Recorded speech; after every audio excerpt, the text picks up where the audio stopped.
ক্ষণে মিলিয়াছি বৃন্দাবনে ভজিতে হরির চরণ যেথাই থাকো না নিধি ওগো ঘন শ্যামনিধি এসো এই আনন্দ আশ্রম।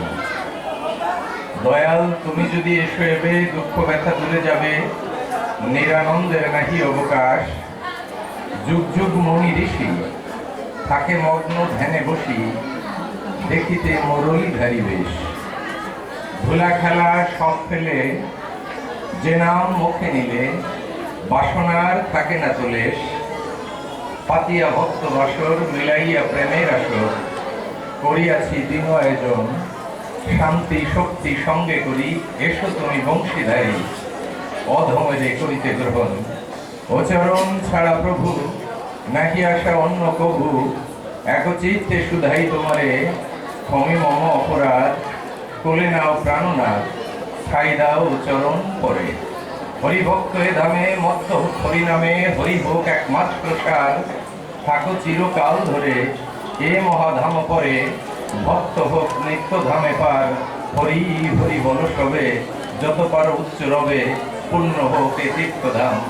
তমাদিদেব পুরুষ পুরাণ স্তমস্য বিশ্বস্য পরম নিধানম। বেদাসি বেদাং চ পরং চ ধাম, তয়া ততং বিশ্ব অনন্ত রূপ। তুমি আদিদেব, তুমি পুরুষ পুরাণ, তুমি বিশ্বের প্রভু পরম নিধান। তুমি জ্ঞাতব্য জ্ঞাতা শ্রেষ্ঠ আশ্রয়, বিরাজিত তোমাতেই অনন্ত ভুবন। গুরু ব্রহ্মা গুরু বিষ্ণু গুরুদেব মহেশ্বর, গুরুদেব পরম ব্রহ্ম তস্मै শ্রী গুরবে নমঃ। পিতা স্বর্গ পিতা ধর্ম পিতা হি পরমং তপ, পিতরি প্রীতি পাপন্নে প্রিয়ন্তে সর্বদেবতা। জননী জন্মভূমিশ্চ স্বর্গাদপি গরীয়সী। আজকের এই সিলেটের পুণ্যধাম, এখানে হাজার হাজার উলিয়া উলিয়াদের মধ্যে একজন শুয়ে আছে এই সিলেটের পুণ্যভূমিতে, হযরত শাহজালালের পুণ্যভূমি। এই সেই সিলেট যে সিলেটের বৃহত্তর একটি অঞ্চলে, এখান থেকে খুব বেশি দূরে নয়। আমার শ্রীমন চৈতন্য মহাপ্রভুর পূর্বপুরুষদের আদি ভিটা ঢাকা দক্ষিণ। যে জায়গাটা মানুষ স্পর্শ করলে, যে জায়গাটা দর্শন করলে, যে জায়গাটায় ঘুমিয়ে থাকলে, মৃত্যুবরণ করলে তার কখনো পতিত শাস্ত্রে, তার কখনো নরক দর্শন হয় না। সেই পুণ্য তিথিতে, সেই পুণ্য ভূমিতে আজকের এই জিউ মন্দিরে সমবেত সুধী সজ্জন, সর্বাগ্রে আমি হিন্দু মুসলিম বৌদ্ধ খ্রিস্টান কামার কুমার মুচি মেথর সমস্ত ধরনের ভেদাভেদ ভুলে মানবতাবাদী মানুষের পক্ষ থেকে আপনাদের সবার চরণ কমলে আমি আমার হৃদয়ের পেশারথী ভগবান হরিচাঁদ গুরুচাঁদ জ্ঞানের সভক্তি পৌঁছিলাম।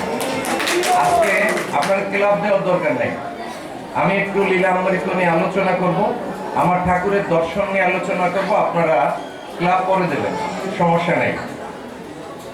এমন একটি সময় আমরা এখানে উপস্থিত, যে সময়টায় আজকের আমার ঠাকুর শ্রীধাম ওড়াকান্দি থেকে শ্রী শ্রী পদ্মনাভ ঠাকুর, শ্রী শ্রী হরিগুরুচাঁদ মতুয়া মিশনের একচ্ছত্র কর্ণধার, যার নেতৃত্বে বাংলাদেশের টেকনাফ থেকে তেঁতুলিয়া আর সিলেট থেকে ওড়াকান্দি সর্বত্র প্রচার হচ্ছে। আমার সেই ঠাকুরের নির্দেশে এসেছি, একটি টিম নিয়ে আমাদের সাথে আছে, যার ছায়ায়, যার আঁচলের তলে আজও লক্ষ লক্ষ ছেলে মেয়েরা, যারা মনমুখ হয়ে তাকিয়ে থাকে ওড়াকান্দির বড় মায়ের দিকে, যার আঁচলের নিচে গিয়ে নিজের তাপিত জীবনের একটা সান্ত্বনা স্থান খুঁজে পায়। আজকের মঞ্চে উপস্থিত আমার সেই মতুয়া মাতা শ্রীমতী সুবর্ণা রানী ঠাকুরের করকমলে আমার মাতৃ প্রণাম পৌঁছে দিতে চাই। আজকের এই মঞ্চে উপস্থিত আছেন, আপনারা জানেন ভগবান গুরুচাঁদ ঠাকুর যখন এই অবিভক্ত বাংলায় এই নির্যাতিত নিপীড়িত মানুষের ভাগ্য আকাশে তার জীবন মান সংগ্রাম, তার সামাজিক রাজনৈতিক অর্থনৈতিক স্বীকৃতির জন্য ব্রিটিশ রাজত্বের সাথে পর্যন্ত ব্যর্থহীন কণ্ঠে যুদ্ধ ঘোষণা করেছিলেন, সেই যুদ্ধের সারথি ছিলেন তার কয়েকজন সাথী, গোপাল সাধু, অশ্বিনী গোসাইয়ের মতো। আজ শ্রী পদ্মনাথ ঠাকুরও এই সময়ের তাত্ত্বিক প্রয়োজনে এমন কিছু মানুষ খুঁজে পেয়েছেন যাদেরকে ওই সময়ের, আমি বলতে চাই, একজন গোপাল সাধু, অশ্বিনী গোসাই, বীর ভক্তদের মতো আমারই এই শ্রী হরিগুরুচাঁদ মতুয়া মিশনের যিনি সেইভাবে আগলে রেখেছেন, আমার ঠাকুরের সাথে আগলে রেখেছেন, মতুয়া মিশনকে প্রচার করেছে। মতুয়া মিশনের এই জয় পতাকা পথ পথ করে যার হাতে উদ্বেলিত হচ্ছে, তিনি আজকে এই মঞ্চে উপস্থিত রয়েছেন আমাদের শ্রদ্ধাভাজন মহাসচিব ইঞ্জিনিয়ার শ্রী শিশির কুমার বড়ল মহোদয়। উপস্থিত আছেন আমাদের ওরাকান্দি ধাম থেকে এক ঝাঁক কিচির মিচির করা পাখি। আমি প্রত্যেকের নাম বলে সময় সংক্ষিপ্ত নির্ধারিত করতে চাই না। আমরা যারা এসেছি আপনাদের সবার কাছে এই আগত কমিটির পক্ষ থেকে, আগত অতিথিদের পক্ষ থেকে আপনাদের সবাইকে স্বাগত জানাচ্ছি, সম্ভাষণ জানাচ্ছি। হৃদয়ের করকমল নিয়ে ভক্তি অর্ঘ নিবেদন করছি আপনাদের কাছে। আপনারা সবাই হরিভক্ত। আমার হরিকে যে ভালোবাসে তার মতো আর বান্ধব নাই। আমার মনে বলে তারে ধরে নয়ন জলে পাধোয়াই। আমার হরিচিকে ভালোবাসে। আপনারা সবাই আমার হরিকে ভালোবাসেন, তাই আপনারা হলেন আমাদের জীবন রথের সবচাইতে বেশি পূজ্য, সবচাইতে বেশি আপনজন। আমার গুরু গোসাই যারা, আমি যাদের কাছ থেকে একটু একটু করে হরিনাম প্রচার করতে শিখেছি, প্রত্যেকটা গোসাই গুরু আজকে আমাদের এই মঞ্চে উপস্থিত, আমাদের মতুয়া মাতা সুবর্ণারানী ঠাকুর সহ প্রত্যেকেরই জীবন বোধে আমি এটুকুন অনুভূতির মধ্যে যেতে পেরেছি বা চেষ্টা করছি সম্ভবত, যেটি হলো আপনাদের সাথে আমাদের কোনো রক্তের সম্পর্ক নেই। আজকে সুদূর ওরাকান্দির থেকে 200, 250, 300 কিলোমিটার দূর থেকে ছুটে এসেছি। কিসের টানে, কি সেই টান, কেমন সেই টান? আপনাদের সাথে না আছে আমাদের রক্তের সম্পর্ক, না আছে বংশের সম্পর্ক, কিন্তু একটি সম্পর্ক রয়েই গিয়েছে। সেই সম্পর্কের অবতারণাই আমি করেছিলাম। আমার হরিকে যায় ভালোবাসে তার মতো আর বান্ধব নাই। আমার মনে বলে তারে ধরে তার নয়ন জলে পার হয়। এই যে সম্পর্কের ডালি, এই সম্পর্কের ডালি নিয়েই আমরা আপনাদের সামনে এসেছি। আলোচনা দীর্ঘায়িত করার নিষেধাজ্ঞা আছে। আজকে সিলেটে যখন আমরা মতুয়া প্রচার করতে আসবো, এই প্রচার করতে আসলে যারা আজকের এইখানটায় এই ফুলবাগান রচনা করেছেন, বিশেষ করে আমার মতুয়া গোবিন্দ গোসাই, আপনারা জানেন তৎকালীন সময়ে 200-250 বছর আগে হরিচাঁদ ঠাকুর যখন কোথাও সম্মেলন করতে যেতেন, কোথাও উৎসব পালন করতে যেতেন, ওনার সহযোগী ছিলেন একজন গোসাই, তার নাম ছিল গোবিন্দ মতুয়া। আজকে তখন গোবিন্দ মতুয়া সহচর্য দিয়েছিলেন আমার ঠাকুর হরিচাঁদকে।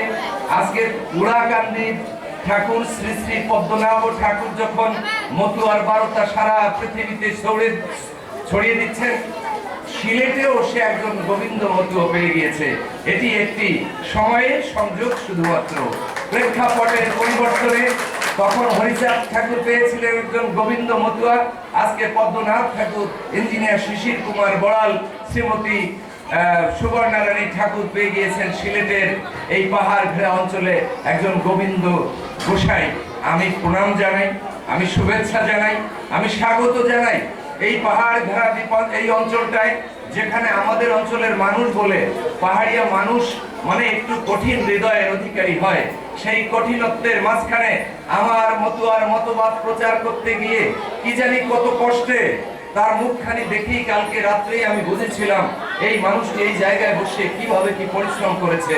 আপনারা যারা সহযাত্রী ছিলেন সেই সহযাত্রীদের মধ্যে কয়েকজনের নাম এখানে এসেছে, বক্তব্য দিয়েছেন আমাদের মহানগর আওয়ামী লীগের বন পরিবেশ বিষয়ক কৃষি বিষয়ক সম্পাদক দাদা আছেন, মহানগরের আওয়ামী লীগের সাথে সম্পৃক্ত নেতৃবৃন্দ এবং এই সিলেটের যারা আপনারা দুহাত বুলে সহযোগিতা করেছেন। আমরা মতুয়া মিশনের পক্ষ থেকে আপনাদের সাধুবাদ জানাই। আপনাদের এই কৃতকর্মকে জাতীয়হীন কণ্ঠে আমরা সর্বস্ব শিখরে ঘোষণা দিতে চাই। আপনাদের এই কর্ম প্রয়াসী আজকে মতুয়া মিশনকে এই সিলেটের মতো জায়গায় একটি স্থান আপনারা তৈরি করে দিয়েছেন। এই তৈরি করার পিছনে যারা শ্রম দিয়েছেন, যারা সহযোগিতা করেছেন, তাদের উদ্দেশ্যে আমার ঠাকুরের চরণ প্রাপ্তির কামনা করি। আজকের মায়েরা, আজকের বাবারা, মতুয়া নামে প্রেমে মাতোয়ারা, সেই তো মতুয়া। এই নাম, এই প্রেম আমার জগৎ বিহারী গৌরাঙ্গ মহাপ্রভু যখন এসেছিলেন নদিয়ার বুকে, উনি যখন নাম প্রচার করতেছেন, এই নামের মধ্যে দিয়ে হাজারো বছরের দীপ্ত কালিমাকে যখন মানুষের ললাট থেকে মুছে দিয়ে ঘরঘটার জীবন যখন মানুষকে আচ্ছন্ন করে রেখেছেন নদিয়ার বুকে, তখনই গৌরাঙ্গ মহাপ্রভু আবির্ভূত হয়েছিলেন এই কলিহত জীবকে উদ্ধার করার প্রয়োজনে। আপনারা জানেন আজকের সমাজ এখনো আমরা সেই জায়গা থেকে উঠে আসতে পারিনি। আমার প্রথম দাদা বক্তব্য দিয়েছেন, সুব্রত দাদা, উনি যখন কথা বলতেছিলেন আমি ওনার দিকে তাকিয়েছিলাম। উনি কয়েকটা কথা বলেছে। আমাদের মধ্যেও একটি সাম্প্রদায়িক চিত্র আছে, যা জাতপাতকে ঘিরে নিয়ে আমার মানুষ এতই নির্যাতিত। ওই জায়গাটা আমার এত ভালো লেগেছে, আমি আপনাকে ধন্যবাদ দেই। মতুয়ার জন্ম হয়েছিল এই সংগ্রামটার জন্য, যেখানে আমরা আর জাতপাত সনাতন ধর্মে রাখবো না এবং রাখবো না। কেমন ভাবে সেই রাখবো না, কেমন ছিল সেই পথ চলা। আজকে যদি আপনারা মনে করেন এই আধুনিক বিশ্বায়নের যুগে এসে যখন একজন মানুষ অ্যান্ড্রয়েড ফোন চালায়, মুহূর্তের মধ্যে বিশ্বের খবর এক সেকেন্ডের মধ্যে এক প্রান্ত থেকে আর এক প্রান্তে পৌঁছে দেয়, কিন্তু আপনারা বুঝতে বোধহয় একটু ভুল করেছেন। হরিচাঁদ ঠাকুরকে বুঝতে হলে, মতুয়াকে বুঝতে হলে আপনাকে 200 বছর পিছনে যেতে হবে। যখন একজন মানুষ যখন মন্দিরে যায়, মন্দির অপবিত্র হয়েছে। মিস্ত্রি দাদা, এখানে অনেক উচ্চ বর্ণের মানুষ থাকতে পারেন, এখানে নির্যাতিত নিপীড়িত মানুষ থাকতে পারেন। আমি কোন বর্ণের কথা বলতে আসিনি, আমি মানুষের কথা বলতে এসেছি, মানবতাবাদী মানুষের কথা বলতে আছি। আমি আমার হরি ঠাকুরের কথা বলতে এসেছি, আমি গুরুচাঁদ ঠাকুরের কথা বলতে এসেছি। আমি যে মতুয়া আজ পৃথিবী থেকে সবচাইতে প্রথম এবং সবচাইতে শ্রেষ্ঠ সংগ্রামটা করতেছে, যে সংগ্রামটা লক্ষ লক্ষ বছর আগে আমাদের ধর্মীয় বিধানের রাষ্ট্রীয় শোষণের যন্ত্র হিসেবে মনুসংহিতা রচনা করেছিল মনু মহারাজ। আমি আজকে গোপালগঞ্জের মাটি থেকে, এই সিলেটের পুণ্যভূমিতে, এখানে বিদগ্ধ মানুষ আছেন। আপনাদের কাছে আমি আমার জাতের বর্ণ নির্ণয় করতে এসেছি। আমি আজকে কোন বর্ণের মানুষ হব, আজকের এই সিলেটের সুদীজন সেটা নির্ধারণ করে দিবেন যে আমার জাত কোন জাত। আমি গীতায় বিশ্বাস করি, আমার ভগবান শ্রীকৃষ্ণ যখন বলেছেন চতুর্বর্ণম ময়াম সৃজম গুণ কর্ম বিভাগশ, আমি চতুর্বর্ণ সৃষ্টি করেছি এবং সেটা করেছি গুণ এবং কর্মের ভিত্তিতে। সুদীজন, এই গীতা পড়তে গিয়ে যখনই পুনরায় আর একটা শ্লোকের মধ্যে আমি যাই, আমি এই সৃষ্টি করেছি মুখ থেকে ব্রাহ্মণ, আমার বাহু থেকে ক্ষত্রিয়, উরু থেকে বৈশ্য এবং চরণ থেকে শূদ্র। এখানেই গীতার সার্বজনীনতা ম্লান হয়ে গিয়েছে। একজন স্রষ্টা কখনো এভাবে বিচারিত করতে পারে না যে তার মুখ থেকে একজন মানুষ সৃষ্টি হবে, একজন চরণ থেকে মানুষ সৃষ্টি হবে। আজকে বিশ্ব বিবেকের কাছে গীতার এই সার্বজনীন বাণী এখন প্রশ্নের সম্মুখীন হয়েছে। গুণকর্ম বিভাগ দিয়ে মানুষের সৃষ্টি হবে বর্ণের বিচার, আর মুখ থেকে সৃষ্টি হবে বিদুরের। চরম থেকে সৃষ্টি হবে একজন দাসের, এটি একজন ভগবানের সমান্তরাল কথা হতে পারে কিনা, এটি আজকে প্রশ্নের সম্মুখীন হয়ে গিয়েছে। আমার গুরুচাঁদ, আমার হরিচাঁদ ওই ওড়াকান্দির বাড়ি থেকে এই সমস্ত তাত্ত্বিক বিশ্লেষণ দিয়ে মানব সমাজকে মুক্তি আহ্বান জানিয়েছেন। আমার কবি অনেক বিদগ্ধ মানুষ যখন এই সমাজকে পরিবর্তন করতে এসেছে, আমি দাদা দীর্ঘায়িত করার প্রয়োজন নেই বোধ হয়, দীর্ঘায়িত করার প্রয়োজন ছিল, কারণ আজকে সিলেটে এসেছি নাম প্রচার করার জন্য। আমার হরিচাঁদ ঠাকুর কেন এসেছিলেন? আজকে একজন মানুষ, আমার ছোট্ট ভাই বলে গিয়েছিলেন, অবতারণা করেছিলেন মাত্র। আজকে সেই একটি আখড়া দেখেন, এইখানে আমরা দাঁড়িয়ে আছি, এইখানে আছি। এই মন্দির কি সবার জন্য উন্মুক্ত ছিল? এখন থেকে 200 বছর আগে আজকে যে সংহিতায় স্পষ্ট করে বলে দিয়েছেন নারী হলো নরকের দ্বার, যে মায়ের গর্ভে আমি জন্মগ্রহণ করেছি, যার পেটে আমি 10 মাস 10 দিন ছিলাম, যে মায়ের দুঃখে আমি হাঁটি হাঁটি পা পা করে বড় হতে শিখেছি, যে মা আমাকে প্রথম ক সরে আর শিখিয়েছে, যে মা আমাকে মানুষ চিনিয়েছে, যে মা আমাকে পৃথিবী শিখিয়েছে। আজকের মনীষী নেতার মনু মহারাজের ধর্মশাস্ত্রে গিয়ে যখন বলাই নারী নরকের দ্বার, নারী সাধনার বাধা, নারীকে নিয়ে কখনো সাধনা হতে পারে না। আমার হরিচাঁদ, আমার দয়াল গুরুচাঁদ ব্যর্থহীন ভাবে মনু সংহিতাকে আঘাত করে বলেছে নারী হলো সাধনার প্রথম স্তর, নারী হলো সাধনা, নারী হলো আজকে মুক্তি। কোথা দিয়ে সেখানে কিভাবে নারী মুক্তি, কিভাবে নারী শক্তি, আজকে সেই জায়গাটা আপনাকে বুঝতে হবে।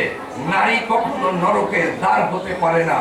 নারী সাধনার বিষয়, নারীকে নিয়ে সাধনা করেছে আমার ঠাকুর তার কর্ম পরিধিতে জীবন মালায় বলে দিয়েছেন, লয়ে নির্জ নারী ব্রহ্মচারী সচ্চরিত্র রবে, হরিকে না ডাকো হরি, হরি তোমাকে ডাকিবে।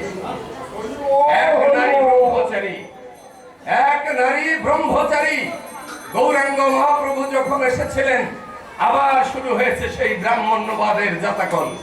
যখনই বুঝতে পেরেছেন গৌরাঙ্গ মহাপ্রভু নামের প্রেমের বন্যা দিয়ে এই পৃথিবী উদ্ধার করে দিবেন, ঠিক তখনই এই বৈষ্ণববাদের মধ্যেই 2, 4, 5, 6টি ভাগ করে দিয়ে আজকে বিষ্ণু প্রিয়বাদ, কালকে ওই বাদ, পরশুদিন এই বাদ।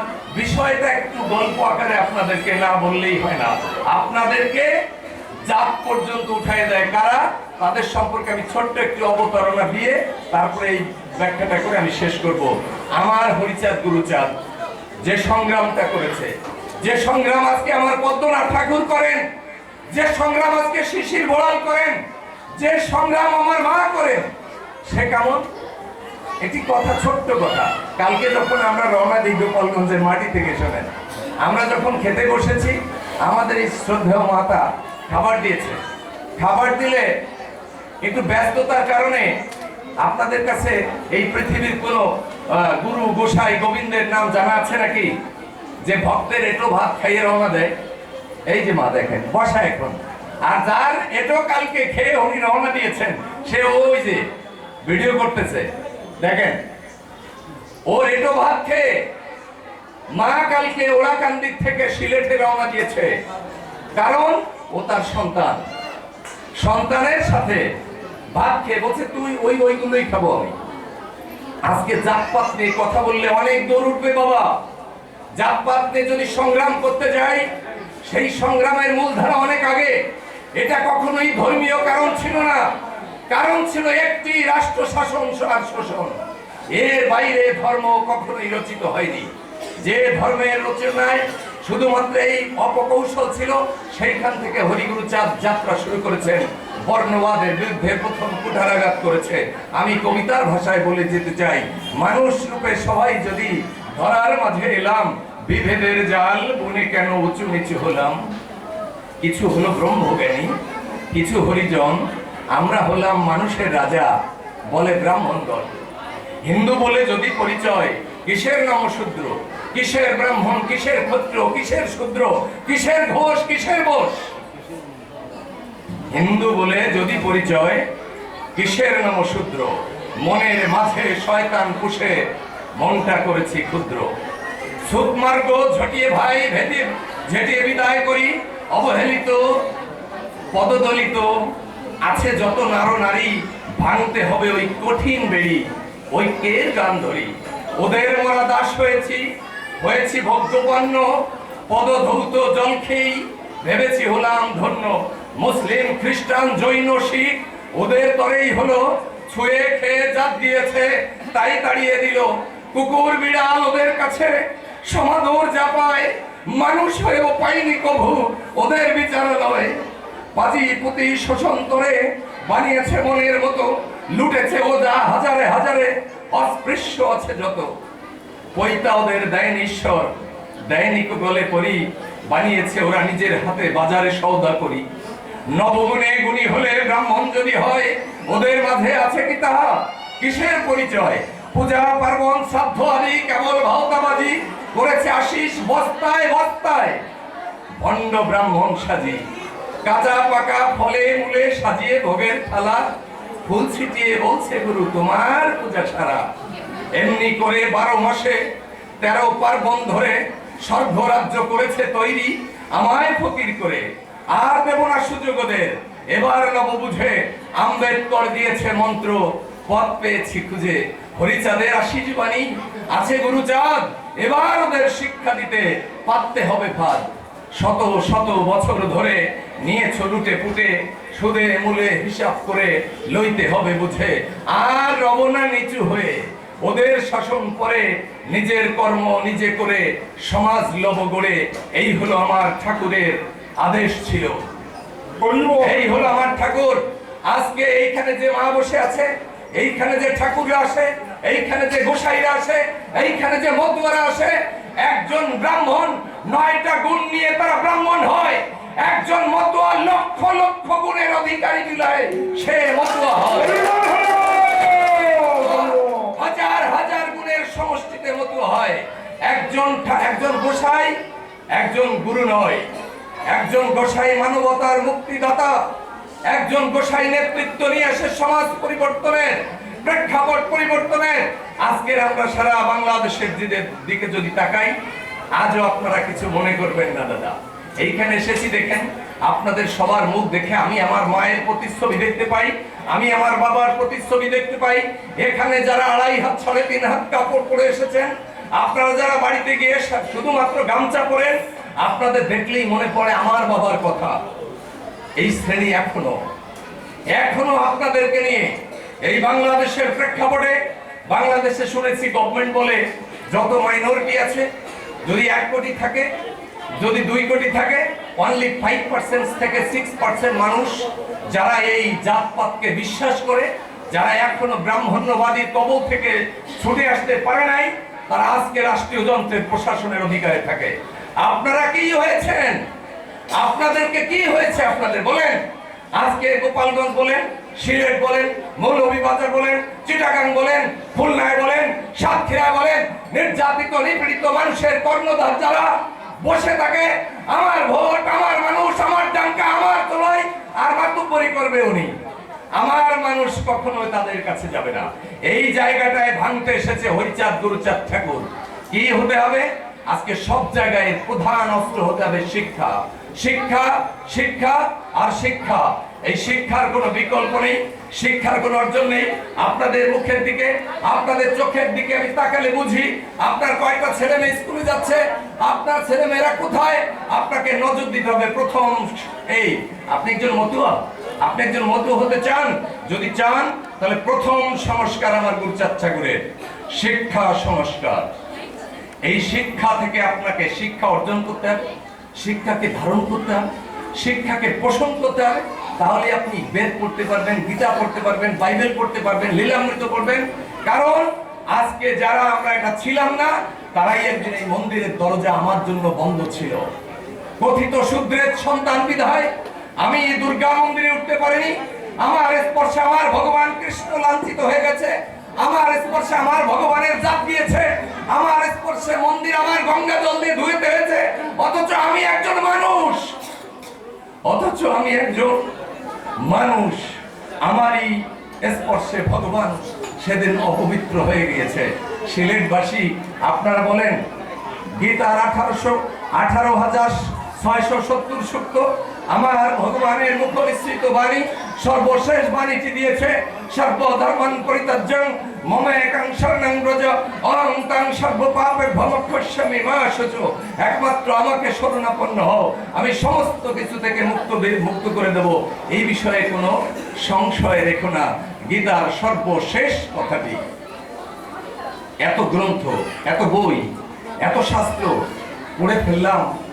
আমি কথিত মাস্টার্স শেষ করেছি আপনাদের কথিত শিক্ষায়। সিলেটবাসী আপনারা আমার বর্ণ নির্ণয় করেন। এখন আমি কোন বর্ণের মানুষ? আমি ব্রাহ্মণ, আমি নমশূদ্র, আমি ক্ষত্রিয়, আমি শূদ্র, নাকি আমি ব্রাহ্মণ? আপনাদের গীতা, আপনার ভগবান শ্রীকৃষ্ণ, আমার ভগবান শ্রীকৃষ্ণের এই গীতায় আমি কোন বর্ণের মানুষ? সিলেটবাসী একটু নির্ণয় করে দেবেন।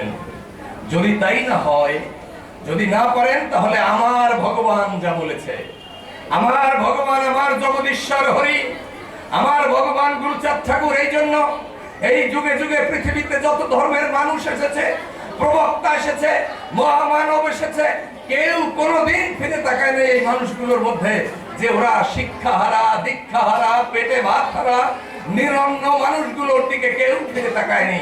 আমার গুরুচাঁদ ঠাকুর, তাই আমার হরিচাঁদ ঠাকুর তাদের নিয়ে সংগ্রাম করেছে। প্রথম সংগ্রাম করছে কোথায়? একটি জায়গায়ও সে কখনো আপোষ করে নাই। না ব্রাহ্মণের সাথে আপোষ করেছে, না ব্রিটিশের সাথে আপোষ করেছে, না কোন সরকারের সাথে আপোষ করেছে। হরিচাঁদ ঠাকুর, গুরুচাঁদ ঠাকুরের জীবদ্দশায় কোথাও কোনো আপোষ শব্দটি নেই। কারণ সে নীতিগতভাবে যুদ্ধ করেছে, আদর্শিক যুদ্ধ করেছে। আজকে যারা আমার বৈষ্ণব বাবারা আছেন, আপনাদের সম্পূর্ণ শ্রদ্ধা। আমি জানি আমার ভগবানও কৃষ্ণ, আমার ভগবানও একসময় রাম অবতার এসেছিল, আমার ভগবান চৈতন্য রূপে এসেছেন। তারা সমস্ত কাজ মায়ের কাছে প্রতিশ্রুতিবদ্ধ ছিল বিধায়ী, তব জ্বর বেজন্ম নেব আরো 2 বার, শেষবার জন্ম নেব ওই স্বর্ণকোণে হরিনামে জাগাইয়া। আমার হরিচাঁদ ঠাকুর ওই স্বর্ণকোণে ওরা কান্দিতে এসে হরিনামের বারতা খুঁজেছে, হরিনামের বারতা করেছে, হরিনামের নৌকা চালিয়েছে, রাম রূপ দেখিয়েছে, কৃষ্ণ রূপ দেখিয়েছে, চৈতন্য রূপ দেখিয়েছে।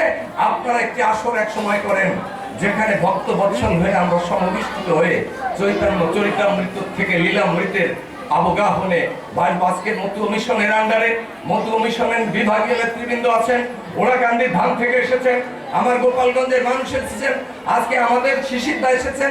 আপনারা জানেন না, এর প্রত্যেকটি মানুষ ভগবান তুল্য মানুষ। কারণ আজকে এই মানুষগুলোর জন্য এদের শ্রম, এদের ঘাম। আজকে ইঞ্জিনিয়ার শিশির কুমার বড়াল ইনকাম কম করেন না, কিন্তু হ্যাঁ, একজন ইঞ্জিনিয়ার, তিনি যদি মনে করতেন যে আজকে আমি নমশূদ্রের সন্তান, আমি নির্যাতিত মানুষের একজন প্রতিনিধি, আজ আমার মানুষকে যদি না জাগায়, উনি ইঞ্জিনিয়ার হয়ে উনি বাড়ি গাড়ি করে অনেক বাবুদের মতো অনেক কিছু করতে পারতেন, কিন্তু উনি তা করেন নাই। আমরা তাকে ঘিরে এখানে ব্যক্তি উপস্থাপন করতে আসিনি। শুধুমাত্র যারা অনেক সময় অহং বড়াই করেন, আমি আপনাদের কাছে বলতে চাই, যারা দাস বোস ঘোষ, হ্যাঁ, দাস বোস ঘোষ, বিভিন্ন দে, কাপালি, সাহা, 2 মিনিট, এদের মধ্যে যারা আছেন, আজকে আপনাদের কাছে একটা প্রশ্ন রেখে গেলাম।